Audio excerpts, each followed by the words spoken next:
Hello everybody and welcome back to another video. Today we're going to be taking a look at yet again another mini mock that I started building on my live streams that are Saturday 7 p.m. Pacific Standard Time here on YouTube and on Instagram. Follow me at X39BrickCustoms on Instagram, and today we have an Eastern Front Russian style mini mock. So once again, it's built on a 16 by 16 base plate, and then I added a brick border in black just to make it look really nice and professional, and I just build on top of it every week. I'm trying to do one of these, try to make it different themes. So far I've done a small Battle of Plilu version, I've done a Battlefield 4 one, I've done, let's see, I've done one other, I can't remember what it is, and then we've got this one. So this is a World War II one. Make sure you guys let me know in the comments down below, right down there, what different ones you want me to do. I might do a modern military one next, or I might do something else, or maybe even a Star Wars one. But let me know in the comments down below, and without further ado, let's get into talking about this little mini mock. So this is a really nice one. I actually really like the tree designs. I'm going to go in depth and talk about those.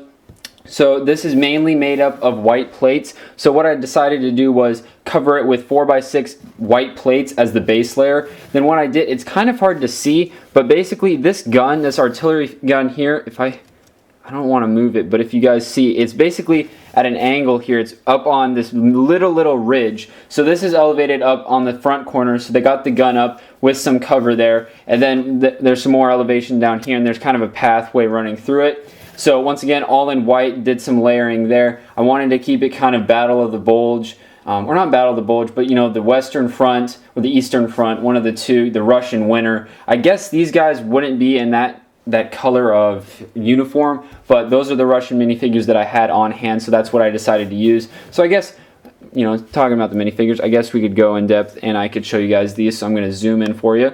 So this first one here uses the old school, I believe it was an Indiana Jones torso. I can't remember what set it was from, but it's an old torso. I believe these are pretty expensive nowadays. So just use that, just a dark tan uniform, dark tan pot helmet, flesh face, kind of a neutral tone, a Togrov pistol, and just all blank dark tan legs. So that's kind of the officer, I guess you could say. And then one of the infantrymen back here with this submachine gun, the PPSH. Once again, all dark tan pot helmet. This one actually has a dark tan trench coat, which I think looks really nice.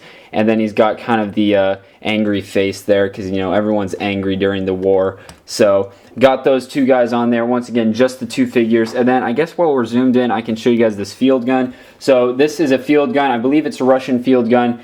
I think it's an 88mm. Correct me if I'm wrong in the comments down below. But once again, you can see that how it's kind of, I don't know how to, propped up would be the proper term.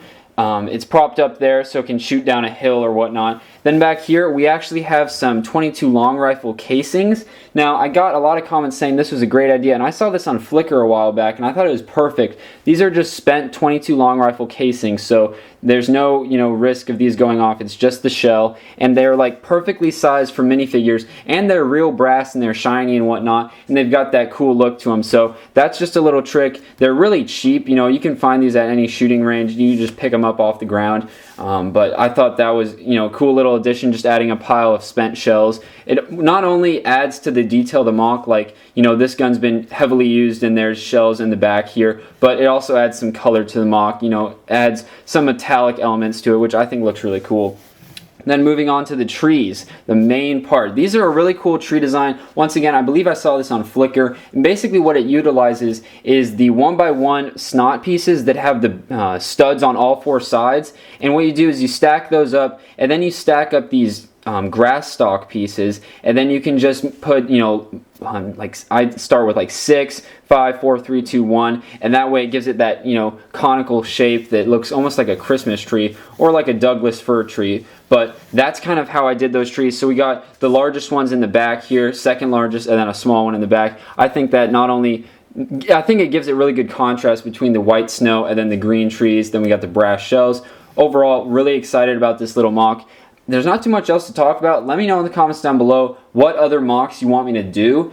But yeah, that's pretty much it. This was my little Eastern or Western Front Russian World War II mock. Make sure you guys leave a like on this video, comment down below, subscribe to the YouTube channel, and if you want to check out my last week's mini mock, feel free to click right here. If you want to check out the Battle of Sinai Desert, which is another mock series I do, click right here, and make sure you guys are subscribed. Click right here. Thanks for watching, guys. Hope you have a great, fantastic day.